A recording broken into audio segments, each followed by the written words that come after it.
অনেকেই পুরাতন শোরুম থেকে বাইক কিনতে যান।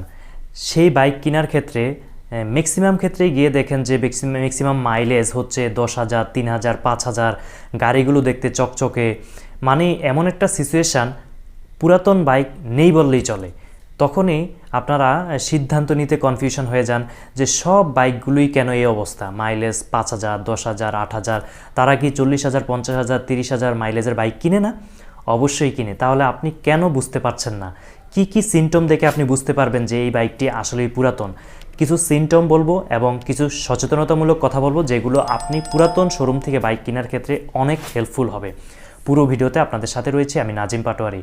প্রিয় ভিউয়ার্স, যখন আপনি পুরাতন শোরুম থেকে বাইক কিনতে যাবেন, অবশ্যই অনেক শোরুম রয়েছে যেগুলো ভালো, তবে ম্যাক্সিমাম শোরুমেই বর্তমানে বিভিন্ন প্রতারণার শিকার হয় কাস্টমাররা। আমি কিছু বিষয় বলবো, পয়েন্ট বলবো, যেগুলো থেকে আপনি সচেতন হতে পারবেন। প্রথমত, আপনি যখন পুরাতন শোরুমে একটি বাইক উঠাতে দেখবেন, কোনো ক্রেতার কাছ থেকে বাইকটি তারা কিনেছে, উঠানোর পর এটি যে পুরাতন বাইক বোঝা মুশকিল, কারণ তারা এত গ্লোসি করে, এতটা পরিষ্কার করে নিখুঁতভাবে, টায়ারের ময়লা সহ উঠিয়ে ফেলে। এবং অনেক ক্ষেত্রে এই যে রঙগুলো এমনভাবে নতুন কিছু ঘষা খেলে সেগুলো কালারিং করে, যেটা আপনি বোঝা মুশকিল, এবং স্প্রে করে।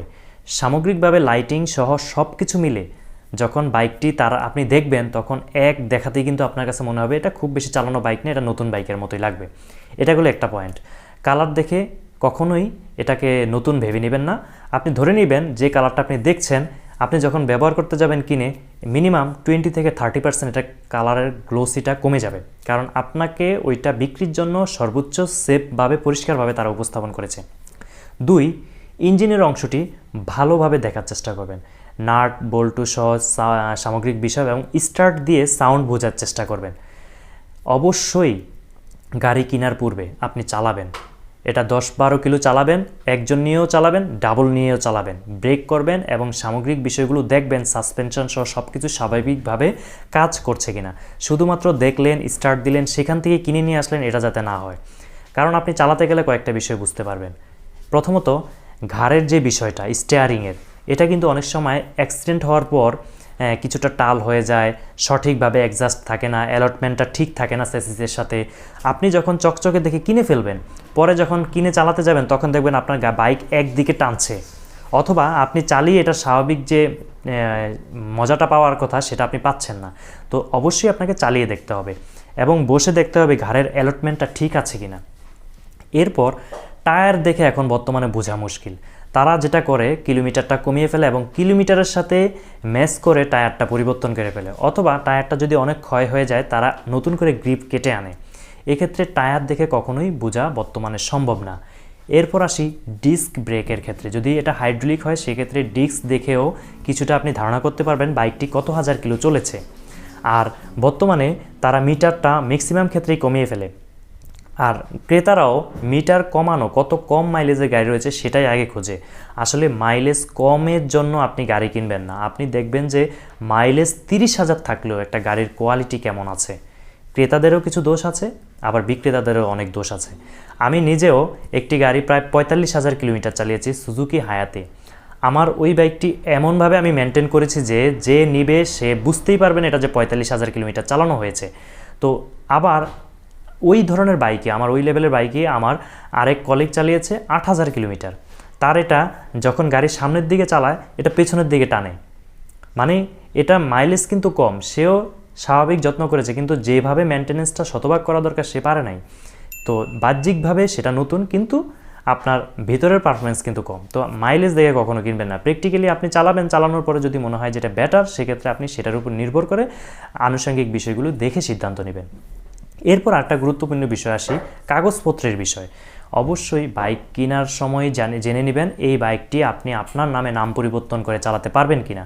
কারণ অনেক সময় শোরুম থেকে বলে অবশ্যই আপনার নামে বাইকের মালিকানা পরিবর্তন করে দিব, এটা বলে আপনি সমস্ত পেমেন্ট কখনোই করবেন না। তাদের সাথে একটা কন্ডিশনের মাধ্যমে একটা ভালো অঙ্কের অ্যামাউন্ট রেখে দিবেন, দুইজনের সমন্বয়ে পরে নাম পরিবর্তনের দিনই সেটা হাতে দিবেন। অন্যথায় আপনি যখন টাকা দিয়ে দিবেন, সে নাম পরিবর্তন করে দিবে, পূর্বের যে মালিক সে এসে কিন্তু বিআরটিতে স্বাক্ষর দিতে হয় একদিন। সে সময় দিবে না, সে বলবে আমি ব্যস্ত আছি। তারপর অনেক সময় শোরুম কর্তৃপক্ষ পূর্বে যার কাছ থেকে বাইক কিনেছে তাকে পুরো পেমেন্ট দেয় না। পেমেন্ট পুরোটা না দেওয়ার কারণে সেই ব্যক্তিকে হয়তো রিকোয়েস্ট করে যে পেমেন্ট পরে দেবো, আপনি এসে স্বাক্ষর দিয়ে যান, তিনি স্বাক্ষর দেয় না। এরকম অনেকের সাথে হয়েছে, 6 মাস 7 মাস 1 বছর হয়েছে, অনেকের দিয়েছে, অনেককে আবার রিকোয়েস্ট করে বলেছে চালান, আপনার তো সমস্যা হচ্ছে না, স্ট্যাম্প করে দিয়েছি। এই ধরনের সমস্যাগুলোতে অনেকেই পড়ছে। তাই আপনি যখন বাইক কিনবেন লিখিতভাবে, অবশ্যই একদিনের জন্য যদি হয় লিখিতভাবে কিনবেন, একজন সাক্ষী রাখবেন বা একাধিক সাক্ষী রাখবেন, যাতে পরবর্তীতে কথার কোনো নড়চড় হলে এক টেবিলে বসলে এটা সমাধান করতে হলে সুস্পষ্ট ডকুমেন্টস থাকে। আর সকল লেখালেখি অবশ্যই 100 টাকা বা 200 টাকা বা 300 টাকার স্ট্যাম্পের মাধ্যমে করবেন।